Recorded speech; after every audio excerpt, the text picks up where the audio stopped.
今日咧，我哋會聽到呢一段咧，耶穌清楚同門徒講，佢嚟到咧唔係要廢除法律同埋先知，其實係講緊咧以前嘅經卷啊。而佢話我係嚟成全耶穌咧好清晰咁講到呢一樣嘢，就係天主俾人嘅呢一份通傳嘅真理咧，係唔會改變我唔知咧，我哋有幾可咧，會將我哋所信嘅同人哋分享，同埋咧如果有人講相反嘅説話，我哋會咧去為我哋所信嘅真理咧去做見證咧。如果我哋從冇做嗰啲嘢，好可能我哋都冇信過天主啊。因為第一，可能我哋唔關心；二，可能我哋唔知自己信乜嘢，所以冇嘢講啦。咁所以今日值得我哋想下我哋留心聽下咧。第一篇讀經都提醒我哋喺呢一個申命記其實咧，我呢幾日先聽到咧，申命記咧中文譯到咧係譯唔到個原文我哋講係梅瑟臨死之前要講，但係其實咧嗰個原文你調到 Deuteronomy 咧係講第二個法律第一個喺西奈山梅瑟攞到個法律之後，當梅瑟就嚟死之前咧，佢呢班嘅對象係去咗曠野好多年，係第二代佢再同佢哋提翻天主嘅法律係咩？係讓我哋都求聖神幫我哋咧聽到天主嘅法律、天主嘅真理。恭讀按聖馬竇所載耶穌基督嘅福音。那時候耶穌對他的門徒說：你們不要以為我來是廢除法律或先知，我來不是為廢除，而是為成全。我實在告訴你們，即使天地過去了一撇或一劃，也決不會從法律上過去，必待一切完成。所以誰若廢除這些誡命中的一條，也這樣教訓人，在天國裏他將稱為最小的；但誰若實行，也這樣教訓人，這人在天國裏將稱為大的。基督嘅福音。正話提過啦，唔知我哋有冇喺生命裏頭咧我哋有啲我哋好信係啱嘅嘢，如果有人同我哋咧駁咧我哋會一定唔會肯放棄啦，我哋會堅持咁去講啦。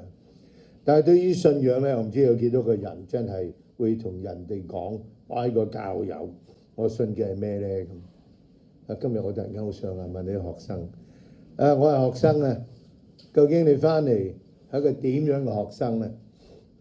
我想翻下我自己都慚愧，我讀到 Form 5，我翻學嘅時候嗰陣時 Form 5要考試要考中學會考，我都係最緊要翻去，幾時一落堂即刻衝出球場開波踢波翻學為我咧就係球場啦，我唔係學嘢嘅。我哋人都要問下自己啦，我哋信天主究竟係乜嘢？我哋會好堅持嘅咧前兩日咧睇到喺我唔知幾真啦講到仆我哋而家個教宗Leo 喺電視上面咧同一個美國嘅唔知乜家伙人同佢對話，嗰個女士咧就挑戰教宗即係話佢你管教會嘅嘢咧，我哋啲嘢關你咩事啊？你識幾多啊？咁即係類似咁啦。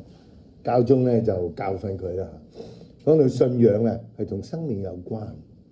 佢話我知道一切，我知道咧嗰啲人千千萬萬嘅人喺你哋喺呢度定出嚟嘅，你哋呢啲法律你哋做嘅嘢，影響咗啲人乜嘢嘢？啲人嘅肺腑之言，佢哋生命嘅痛苦，我知道。最多我哋想下咧天主嘅法律，點解耶穌要同班門徒講嘢？有啲人對於呢啲經卷，對於呢啲嘢咧冇留意啊。法律同先知就係耶穌當時有嘅，佢哋用緊嘅猶太人嘅經卷，係天主嘅喺歷史之中同佢嘅選民交往嘅記錄。佢話：我唔係嚟廢除啊，我要成全。咁咩叫真正嘅成全啊？佢而家好清楚講喺法律上面講嘅嘢，一撇一劃都唔會過去啊。咁啊，究竟我哋執着緊啲咩咧？我哋喺生命裏頭有啲咩？我覺得唔可以放低啊！我好記得生命裏頭遇過嘅兩件好大衝擊嘅事，一就係70年代咧開始成個世界推行咧要墮胎合法化，好多電影啊，好多呢啲傳媒講好多呢啲嘢，講到咧應該合法嘅。咁喺教會裏頭梗係唔得啦啊！墮胎係殺死嘅胎兒，佢哋甚至話咧未出世嘅唔係人嚟㗎，唔係生命，冇人會駁佢哋㗎。生命由精子卵子開始已經係生命啦，個生命一路喺身體裏頭孕育變成最後尾係一個活生生出嚟嘅人，但係個生命唔可以斷㗎。當你殺死嘅生命就殺死嘅生命，冇人講，終於通過咗啦通過咗呢個墮胎之後咧，20年嘅時候咧，過咗20年咧，美國佢哋做咗個調查，大部分去墮胎嘅人都唔係呢啲佢哋用嚟推過呢個藉口，通過呢個成為保障人嘅法律。之後咧就到同性戀啊，最開頭大家都覺得唔得嘅，好啦，收尾咧大家改咗一個講法，就叫做咧平權。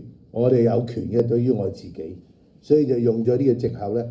而家咧喺好多地方咧，同性婚姻合法。作為一個教友，作為我哋信天主嘅人，乜嘢係真理？合法同埋合我哋天主所講嘅道理，邊個啱？今日好多呢啲衝擊好多人講舊嘅嘢叫做 outdate 過時啦。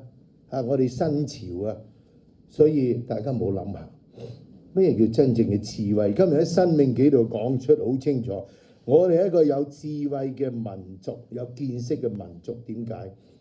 因為我哋聽咗天主嘅話。梅瑟攞翻嚟嘅10誡係教育呢啲猶太人點樣做人愛主愛人。好可惜，當耶穌嚟到嘅時候，佢哋唔係守10誡佢哋手經600幾條呢啲咁嘅法條，最後尾咧，好多人就做呢啲按規矩去做嘢，唔明白點解要。所以真正嘅智慧唔係點樣去做，係問原來點解係咁。喺天主嘅眼中男同女係為咗生育下一代，所以同性係唔會達到呢樣嘢。咁所以我哋諗下呢個世代好多講緊嘅嘢。究竟我哋信緊啲咩咧？希望我哋真問下天我哋喺天主嘅眼中，我哋自己醒覺，究竟我係點樣生活咗？願我哋咧真係一個有智慧活喺真理裏頭嘅人。